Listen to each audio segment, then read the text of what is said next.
Pasteles en forma de caca de perro. Una pastelera en Bangkok ha causado furor con su escatológica propuesta de repostería. Es extraño, nadie más hace formas de caca. A la gente le gusta.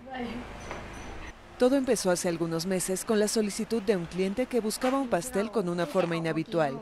Gracias a las redes sociales, Wilaiwan ahora vende unos 1000 pasteles por mes en promedio. Mis clientes lo comparten.